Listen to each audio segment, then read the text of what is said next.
இயக்குனர் பாண்டிராஜ். அதாவது தமிழ் சினிமாவில் தரமான இயக்குனர்கள் அப்படின்னு பட்டியல் போட்டால் பாண்டிராஜோட பேரை தவிர்க்கவே முடியாது. ஏன்னா முதல் படமான பசங்க படத்துக்கே தேசிய விருதை வாங்கியவர். அதுக்கப்புறம் வந்து பார்த்திங்கன்னா வம்சம், மெரினா, அதுக்கப்புறம் வந்து தொடர்ந்து வெற்றி, தோல்வி மாறி மாறி அவர் சந்திச்சுட்டு இருந்தார். ஆனால் அவருடைய கடைக்குட்டி சிங்கம் படத்துக்கு அப்புறம் பார்த்தீங்கன்னா அவருடைய ஸ்டைலே ஒட்டுமொத்தமாக மாறிடுச்சு. அந்த படம் பெரிய பிளாக் பஸ்டர். அதுக்கப்புறம் நம்ம சிவகார்த்தியை வச்சு அவர் இயக்கிய நம்ம வீட்டு பிள்ளையும் பார்த்தீங்கன்னா பிளாக் பஸ்டர். பிளாக் பஸ்டர்னு சொல்ல முடியாது, சூப்பர் ஹிட்னு சொல்லலாம். ஆனால் அடுத்ததாக வந்து பார்த்தீங்கன்னா நம்ம சூர்யா வச்சு அவர் எடுத்த எதற்கும் துணிந்தவன் வந்து அவருக்கு ஓகே படமாக தான் இருந்துச்சு. அந்த படம் சரியாக போகலை அப்படிங்கிறாங்க. தயாரிப்பாளருக்கு மட்டும்தான் லாபம், மற்றவங்களுக்குலாம் பெருசாக லாபம் இல்லை அப்படின்னு ரொம்ப ஓப்பனாகவே சொல்கிறாங்க. ஸோ இதனாலேயே பார்த்தீங்கன்னா நம்ம பாண்டியர்கள் அந்த விட்ட வெற்றியை பிரம்மாண்டமாக தொடணும் அப்படின்னு முடிவு பண்ணி இப்போ நம்ம மக்கள் செல்வன் விஜய் சேதுபதி வச்சு ஒரு கிராமத்து படம் எடுத்துகிட்டு இருக்காரு அதே ஸ்டைலில்.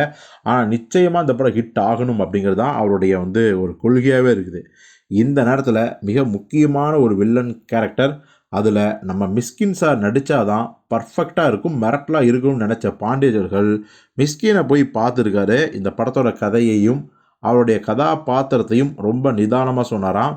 அதுவரையும் பொறுமையாக கேட்டிருந்த மிஸ்கின் அவர்கள் என்ன சொல்லியிருக்காரு அப்படின்னா, எனக்கு வந்து இந்த படத்தில் வந்து சம்பளமாக இவ்வளவு கொடுங்க அப்படின்னு ஒரு பெரிய தொகையை கேட்டிருக்காரு. அந்த தொகையை கேட்ட பாண்டியர்கள் வந்து தெறிக்க விட்டு ஓடி போனாராம், திரும்ப வரவே இல்லையா. சரி, அப்படி என்ன மிஸ்கின் வந்து சம்பளமாக பெரிய தொகை கேட்டிருப்பார் அப்படின்னா, ரொம்ப ரொம்ப கம்மி, கிட்டத்தட்ட ஒரு 45 நாட்களுக்கு 5 கோடி வந்து சம்பளம் கேட்டிருக்காரு.